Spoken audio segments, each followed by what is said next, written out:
তো ছবিটি শুরু হয় এক মারাত্মক খেলা দিয়ে, যেখানে হোস্ট একটি মেয়েকে অপহরণ করে চেয়ারের সাথে বেঁধে রেখেছিল, কারণ সে খেলায় হেরে গিয়েছিল, তাই এখন তাকে মরতে হবে। লোকটি ডার্ক ওয়েবে এই গেমটি দেখাচ্ছিল। এই বিপজ্জনক খেলাটি দেখার পর দর্শকরা বিনোদিত হয়েছিলেন। দর্শকরা তাকে দেখে বিনোদন পাচ্ছিলেন। সামনের টেবিলে 3 ধরনের অস্ত্র ছিল। উপস্থাপক দর্শকদের বললেন যে আমাকে সর্বোচ্চ টাকা পাঠাবে, আমি তাদের পছন্দের অস্ত্র ব্যবহার করে এই মেয়েটিকে লাইভে হত্যা করব। একটি মেয়ে তাকে $500 পাঠিয়েছে। সে মেয়েটিকে চেইনসো দিয়ে আঘাত করতে বলে। এই লোকেরাও কোনো দয়া না করেই চেইন করাতটি তুলে নিল এবং সবার সামনেই মেয়েটিকে কেটে হত্যা করল।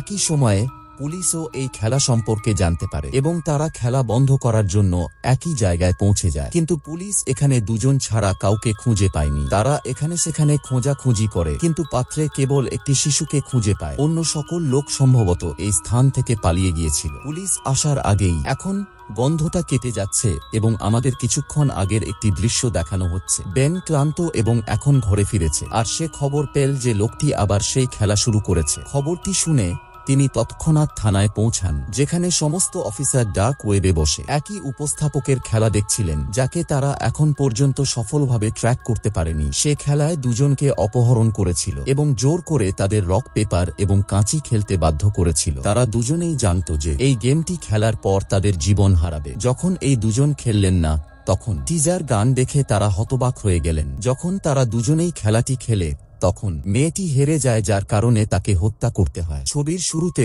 এই একই দৃশ্য দেখানো হয়েছিল যে এই লোকেরা কিভাবে এই মেয়েটিকে করাত দিয়ে হত্যা করবে। বেন তৎক্ষণাৎ তার সাইবার সিকিউরিটির কাছে যায় এবং উপস্থাপককে ট্র্যাক করতে বলে। কিন্তু খারাপ খবর হলো উপস্থাপক এমন একটি সিস্টেম ব্যবহার করছেন যার কারণে পুলিশও তাকে ট্র্যাক করতে পারছে না। প্রতিবারই তার ট্র্যাক করা অবস্থান ভুল প্রমাণিত হয় এবং সে পালিয়ে যায়, যার ফলে সময়ের সাথে সাথে সে নিরীহ মানুষকে হত্যা করতে শুরু করে। দৃশ্যটি কেটে ফেলা হয় এবং আমাদের কাটিয়া নামে একজন মহিলা দেখানো হয়, যার কাজের প্রথম দিন সে গ্রাহকদের সাথে খুব ভালো ব্যবহার করত এবং একই সময় তার সহকর্মী সোফিয়া তার কাছে এসেছিল। দৃশ্যটি এখানে কাটা হয়েছে। আমাদের অনুষ্ঠানের উপস্থাপক দেখানো হয়েছিল, যিনি কাটিয়ার উপর পূর্ণকালীন নজর রাখছিলেন। কাটিয়ার সাথে সে আরো 3 জনের উপর নজর রেখেছিল। হয়তো সে এই 3 জনকে অপহরণ করতে যাচ্ছিল এবং তার শিকার বানাতে যাচ্ছিল। এখানে আমরা বেনকে দেখতে পাচ্ছি যে এখনো সেই উপস্থাপকের পুরনো অনুষ্ঠানটি দেখছে। সে পেছনে কিছু লোককে দেখতে পায় এবং যখন সে তাদের সম্পর্কে অনুসন্ধান করে,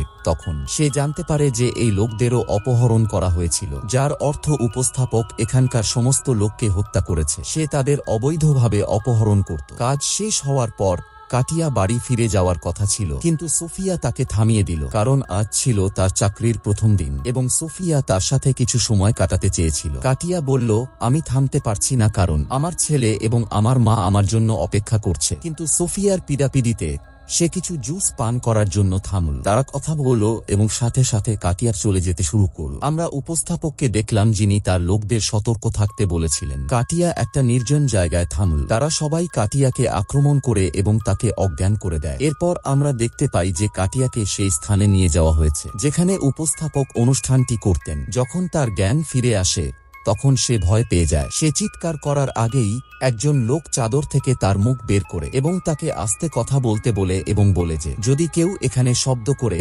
তাহলে তারা তাকে টিজার বন্দুক দিয়ে ধাক্কা দেয়। কাটিয়া চিন্তিত ছিল।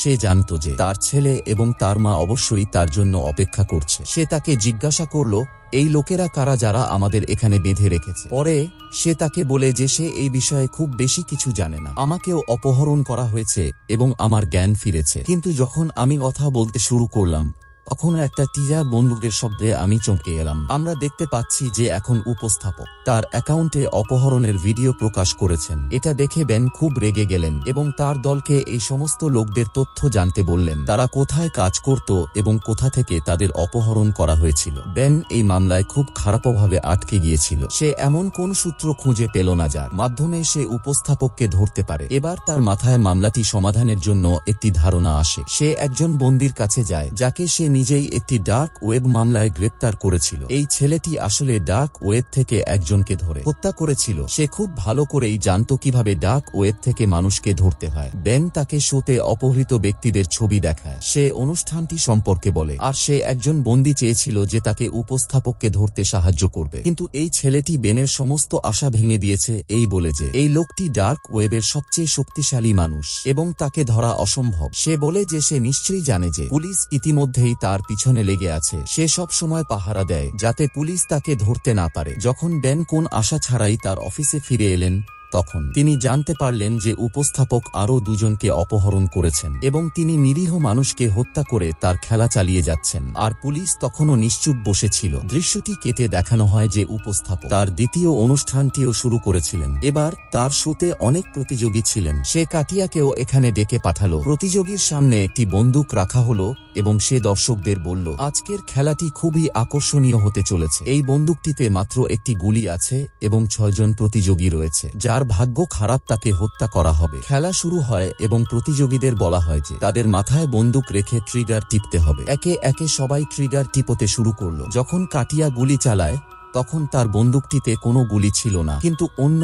একজন প্রতিযোগী ট্রিগার টিপানোর সাথে সাথেই গুলিটি বেরিয়ে আসে এবং তার মস্তিষ্ক বিস্ফোরিত হয় এবং সে নিহত হয়। তৃতীয় একজন প্রতিযোগী, যার বুলেটের জায়গায় পতাকা বেরিয়ে এসেছিল এবং তাকে বলা হয়েছিল যে এই ব্যক্তিও খেলায় হেরে গেছে এবং এইভাবে লোকেরা তাদের ইচ্ছানুযায়ী তাদের দর্শকদের হত্যা করতে চলেছে। আবার দর্শকদের মধ্য থেকে একটি মেয়ে $500 পাঠিয়ে লোকটিকে ব্লিচ দিয়ে হত্যা করতে বলল। সে সর্বোচ্চ পরিমাণ টাকা দিয়েছে, তাই তার কথা মেনে নেওয়া হয় এবং লোকটিকে ব্লিচ দেওয়া হয়, যা তার সমস্ত অভ্যন্তরীণ অঙ্গ ধ্বংস করে দেয় এবং সে মারা যায়। পরের দিনের খবরের কাগজে দেখানো হয়েছিল গেম শো কিভাবে মানুষকে হত্যা করছে, কিন্তু পুলিশ এখন পর্যন্ত কিছুই করেনি। এখন যেহেতু পুলিশ এই মামলাটি সমাধান করতে অক্ষম, তাই মামলাটি FBI এর কাছে হস্তান্তর করা হয়েছে। আর উপস্থাপকও এই বিষয়টি জানতে পেরেছিলেন। উপস্থাপকও খুব মনোযোগ সহকারে সবকিছু পর্যবেক্ষণ করছিলেন। অন্যদিকে কাটিয়ার সাথে আরেক বন্দী সাশা, তারা দুজনেই পরিকল্পনা করে যে এই লোকেরা এখান থেকে পালিয়ে যাবে, কারণ যদি তারা থেকে যায় তবে তাদের মৃত্যু নিশ্চিত। সে সিদ্ধান্ত নেয় যে এখন যখন এই লোকেরা তাদের নিতে এখানে আসবে, তখন তারা তাদের হত্যা করবে এবং তাদের বন্দুক ছিনিয়ে নেবে এবং তারপর এখান থেকে পালিয়ে যাবে। উপস্থাপক তাদের পরিকল্পনা শুনেছিলেন। এই কথা শোনার পর সে কাটিয়াকে তার অফিসে ডেকে বলল, তুমি কি জানো না যে এখানে কথা বলা নিষিদ্ধ, আর তুমি কথা বলে নিয়ম ভঙ্গ করেছ। আমি তোমাকে এর শাস্তি দেব না, বরং তোমার সঙ্গীকে দেব, যাতে তোমার অপরাধবোধ তোমাকে আর কখনো এমন ভুল করতে না দেয়। এখন এই লোকেরা আবার পর্দায় লাইভে আসে এবং যে মেয়েটিকে উপস্থাপক শাস্তি দিতে বাধ্য হন তাকে সবার সামনে সরাসরি পায়ে বেত্রাঘাত করা হয়। তাকে যন্ত্রণায় কাতরাচ্ছে দেখে দর্শকরা সন্তুষ্ট বলে মনে হচ্ছে এবং তাদের অনুষ্ঠানটি দ্রুত পছন্দ করছে। তখন পর্যন্ত FBIও তাদের অবস্থান খুঁজে বের করতে পারেনি। এখন বেন আবার সেই বন্দির কাছে যায় যার কাছ থেকে সে আগে সাহায্য চেয়েছিল। সে তাকে জিজ্ঞেস করে, এই উপস্থাপক গেমার কি চায়? বন্দি তাকে বলল যে সে কিছুই চায় না, সে কেবল মানুষকে কষ্ট দিতে উপভোগ করে এবং সে মনে করে যে এটি করে সে বিখ্যাত হয়ে যাবে। বিখ্যাত হয়ে সে সমস্ত মানুষকে তার মতো করতে চায়, যারা নিপীড়ন পছন্দ করে, যারা অন্যদের উপর নিপীড়ন করে খুশি হয়। দেখা যাচ্ছে যে এখন FBI এর লোকদের সাথে একটি মিডিয়া কনফারেন্স অনুষ্ঠিত হচ্ছে, যেখানে তারা বিব্রত বোধ করছে এবং তাদের বলছে তারা সেই লোকটির অবস্থান ট্র্যাক করতে পারেনি, তবে শীঘ্রই তারা তা করবে এবং সেই লোকটিকে ধরবে। দেখা গেল যে উপস্থাপকও এই সংবাদ সম্মেলনটি মনোযোগ সহকারে শুনছিলেন। দৃশ্যটি কেটে ফেলা হয় এবং আমরা দেখতে পাই যে বেন তার বাড়িতে এসেছে। তার জন্য একটি চমক রেখে এসেছে। তার স্ত্রী জানতে পেরেছিল যে তাদের ঘরে একটি কন্যা সন্তানের জন্ম হতে চলেছে। বেনের এটা শুনে খুশি হওয়া উচিত ছিল, কিন্তু সে তার আনন্দ প্রকাশ করতে পারল না, কারণ সে এই মামলায় খুব বেশি জড়িত ছিল। আর এইভাবে তার স্ত্রী ভাবতে শুরু করলো যে হয়তো সে তার পরিবার এবং তার মেয়ের সাথে খুশি নয়। এখানে আবার আমরা উপস্থাপকের অনুষ্ঠান দেখতে পাই, যেখানে তিনি 4 জনের ছবি দেখান এবং বলেন যে পরের দিন তিনি এই 4 জনকে অপহরণ করতে যাচ্ছিলেন। এর মানে হলো সে সরাসরি পুলিশকে হুমকি দিচ্ছিল এবং তাদের ধরার সুযোগও দিচ্ছিল। পুলিশ তাৎক্ষণিকভাবে সেই লোকদের অবস্থান ট্র্যাক করতে শুরু করে, যাদেরকে লোকটি অপহরণ করতে চেয়েছিল। বেন অফিসে আসার সাথে সাথেই মিডিয়ার লোকজন তাকে ঘিরে ধরে। এখন উপস্থাপক যখনই বেনের ফুটেজ দেখবেন, একজন সাধারণ পুলিশ সদস্য কেন এই মামলায় এতটা জড়িত তা নিয়ে তিনি অবাক। সে এই তথ্য পায় এবং জানতে পারে যে কেউ বেনের মা এবং বোনকে নির্মমভাবে হত্যা করেছে। বেন তাদের বাঁচাতে পারেনি এবং বেনের জন্য অনেক অনুশোচনা করেছিল এবং এই অনুশোচনার অবসান ঘটাতে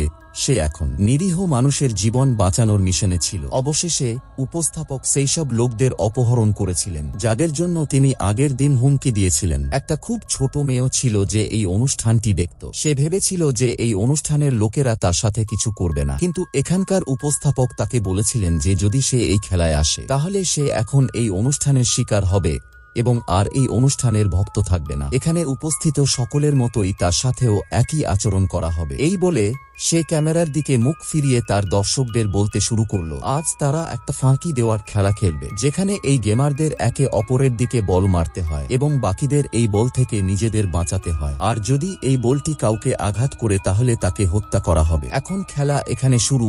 এই লোকেরা একে অপরের দিকে বল মারে এবং এখানে অনেক লোক হেরে যায়। ঠিক তখনই সেই ছোট্ট মেয়ে এবং একজন বৃদ্ধের পালা। তারপর বৃদ্ধ লোকটি বলটি নিচে ছুঁড়ে মারে এবং মেয়েটিকে আঘাত করার পরিবর্তে সে উপস্থাপককে বলে, আমি পরাজয় মেনে নিয়েছি, আমি ওই মেয়েটিকে আঘাত করতে পারি না। এটা দেখে উপস্থাপক তাকে বলে যে এখানে তোমার ইচ্ছামতো খেলা হবে না। এই বৃদ্ধ লোকটি তার কাছে একটি তারের টুকরো খুঁজে পেল। এটি খুব ধারালো ছিল যা সে তার জুতার মধ্যে আটকে দিল। এখন অনেক দিন চলে যায় এবং উপস্থাপক কোনো অনুষ্ঠান সম্প্রচার করেন না। অনেক দিন পর যখনই তার অনুষ্ঠানটি সম্প্রচারিত হবে, বেনের সাথে সমস্ত পুলিশ অফিসার এবং FBI এজেন্টরা অনুষ্ঠানটি দেখতে শুরু করে। এখন উপস্থাপক যেহেতু বেনের কথা জানতেন তাই তিনি বারবার শোতে বেনের নাম নিচ্ছিলেন। সে এটাও জানত যে পুলিশ সদস্যরা এই অনুষ্ঠানটি দেখছে। তাদের দর্শকদের সাথে সে পুলিশ সদস্যদেরও বলে যে বৃদ্ধ লোকটি আগের দিন নিয়ম ভেঙেছে, যার কারণে তাদের দুজনেরই প্রাণ যাবে, কিন্তু বেন এখানে একজনের জীবন বাঁচাতে পারে। যদি সে কাকে হত্যা করবে তা বেছে নেয় তাহলে একজনের জীবন বাঁচানো যেতে পারে। সবাই বেনকে নির্বাচন না করতে নিষেধ করছিল, কিন্তু তারপর উপস্থাপক বললেন যে বেন যদি কাউকে নির্বাচন না করে তাহলে তাদের দুজনকেই হত্যা করা হবে। একজনের জীবন বাঁচাতে বেন দ্রুত নম্বর বোতামটি টিপে দিল। মেয়েটি দ্বিতীয় নম্বরে ছিল এবং বোতাম টিপানোর সাথে সাথেই তাকে গুলি করে হত্যা করা হয়। ইতিমধ্যে পুলিশ তার অবস্থানে পৌঁছে গেছে, কিন্তু সেখানে যাওয়ার পর তিনি জানতে পারলেন যে অনুষ্ঠানটি যেখানে তিনি জানতে পেরেছিলেন সেখানে হচ্ছে না। উপস্থাপক হেসে বললেন যে তার সাথে একটা খেলা হয়েছে, তুমি আমার লোকেশনে পৌঁছাও, এটা অসম্ভব, আমি তোমাকে ভুল লোকেশন বলেছি। এই বলে অনুষ্ঠানটি এখানেই শেষ। অন্যদিকে আমরা বৃদ্ধকে দেখতে পাই যে এখন নিজেকে সেই শিশুটির মৃত্যুর জন্য দায়ী মনে করে, তাই ধারালো তার দিয়ে তার পায়ে বেঁধে দেওয়া হয়েছে। তাদের সাহায্যে সে তার জীবন কেড়ে নেয়। যখনই সবাই ওই বৃদ্ধকে দেখতে পাবে তারা সবাই খুব দুঃখিত বোধ করছিল। অন্যদিকে দেখা গেল যে এখন বেনও গভীর শোকে ভুগছেন, কারণ সে নিষ্পাপ মেয়েটির মৃত্যুর জন্য নিজেকে দায়ী মনে করত। সে এই মানসিক চাপ থেকে বেরিয়ে আসতে চেয়েছিল এবং কিছু করতে চেয়েছিল। এই কারণেই যখন সে অফিসে যাওয়ার জন্য বেরোতে যাচ্ছিল তখন তার গেটে একটি পার্সেল পেল। সে জানত যে পার্সেলটি অবশ্যই উপস্থাপকই পাঠিয়েছেন, কারণ সে বারবার জোর করে বেনকে এই সবের মধ্যে টেনে আনার চেষ্টা করছিল। আমরা দেখতে পাই যে উপস্থাপক নিজেই কাটিয়ার সাথে দেখা করতে এসেছেন। সে কাটিয়াকে বলল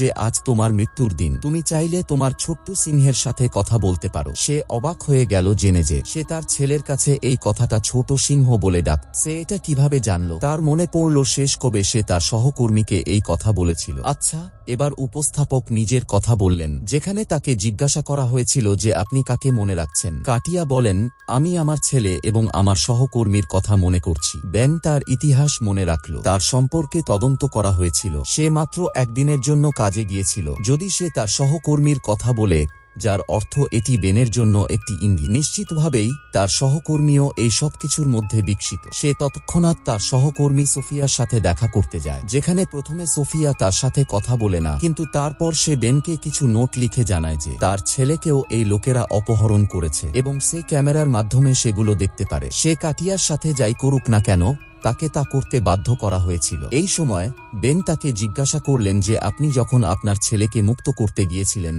তখন আপনার ছেলে কোথায় ছিল? সোফিয়া তাকে জায়গাটা বলে দেয়। বান বুঝতে পারলেন যে উপস্থাপক অবশ্যই একই অনুষ্ঠান করছেন। কাউকে না বলেই সে সেই জায়গায় পৌঁছে গেল। যাওয়ার আগে বান ব্যাকআপ পুলিশকেও ফোন করেছিলেন। ইতিমধ্যে শোতে দেখানো হয়েছে যে যখন সমস্ত প্রতিযোগী একটি খেলা খেলছিলেন তাদের একটি বন্দুক দেওয়া হয়েছিল। এরপর সমস্ত প্রতিযোগী সিদ্ধান্তে উপনীত হন নিজেদের পরিবর্তে এখানকার মানুষকে হত্যা করে তারা নিজেদের মুক্ত করবে। এই সবের মধ্যে তারা গুলি চালাতে শুরু করে জবাবে উপস্থাপকের নিরাপত্তারক্ষীরাও এখানে গুলি চালায় এবং 2 জন খেলোয়াড় নিহত হয়। কিন্তু 3 জন এখান থেকে পালানোর জন্য অনেক চেষ্টা করেছিল, যেখানে কাটিয়াও ছিল। যখন তার বন্ধু সাশা কাটিয়ার সাথে বাইরে যাচ্ছিল, তখন একজন প্রহরী তাকে ধরে ফেলে। কাটিয়া তাকে বাঁচাতে থামল, কিন্তু সাশা বলল, তুমি এখান থেকে পালাও, ওখান থেকে যাও এবং পুলিশকে এই জায়গাটা সম্পর্কে বলো। সে এখান থেকে চলে যেতে যাচ্ছিল, ঠিক তখনই বেন তার সাথে ধাক্কা খেল। কাটিয়াকে ভীত দেখে তিনি তাকে আশ্বস্ত করলেন যে ব্যাকআপ পুলিশও তাদের পথে রয়েছে এবং সবকিছু স্বাভাবিক হয়ে যাবে। এখন বেন কাটিয়াকে লুকিয়ে রেখে এগিয়ে যায়। উপস্থাপক এই সময় একটি ঘরের ভেতরে বসেছিলেন। তাকে দেখে উপস্থাপক তাকে বললেন, যদি সাহস থাকে তাহলে আমার দিকে গুলি করো। বেনও এক মুহূর্ত না ভেবে তৎক্ষণাৎ তাকে গুলি করে হত্যা করে। সে যখন তার কাছে গেল, মুখোশ খুলে ফেলল, তখন দেখা গেল যে এখানে কোনো উপস্থাপক নেই। এই সময় একটি নিষ্পাপ মেয়েকে আটকে এখানে বসিয়ে দেওয়া হয়েছিল এবং উপস্থাপক তার আসার আগেই সেখান থেকে চলে গিয়েছিলেন। লাইভ শো এবং শোতে এই সব চলছিল। দর্শকরা এটি দেখে হাসতে শুরু করে এবং বেন মজা করে। পুলিশ এখানে এসেছিল বলে দেখানো হয়েছে তারা কাটিয়াকে উদ্ধার করেছে, কিন্তু তারা সেখানে আর কাউকে খুঁজে পায়নি। উপস্থাপকের স্ত্রী বাইরে তার জন্য অপেক্ষা করছিলেন। উপস্থাপক গাড়িতে বসেছিলেন এবং তার স্ত্রী গাড়ি চালিয়ে তাকে এখান থেকে নিয়ে গিয়েছিলেন। সিনেমায় আমরা জানতে পেরেছিলাম যে উপস্থাপকের স্ত্রী আর কেউ নন, সোফিয়া, এবং সোফিয়াই পুরো পরিকল্পনা করেছিল উপস্থাপকের সাথে বেনকে ফাঁদে ফেলার জন্য। সিনেমার পোস্ট ক্রেডিট দৃশ্যে আমাদের আবার উপস্থাপককে দেখানো হয়েছে, যিনি পর্দায় এসেছেন। তিনি সবাইকে বলেছিলেন যে তিনি দ্বিতীয় সিজন আনতে চলেছেন। এই শো যা শুনে দর্শকরা খুব উত্তেজিত হয়ে পড়েন এবং পুলিশের জন্য একটি নতুন চ্যালেঞ্জ আসে। গল্পটি এখানেই শেষ হয়ে যায়, শুধু এইটা দেখিয়ে।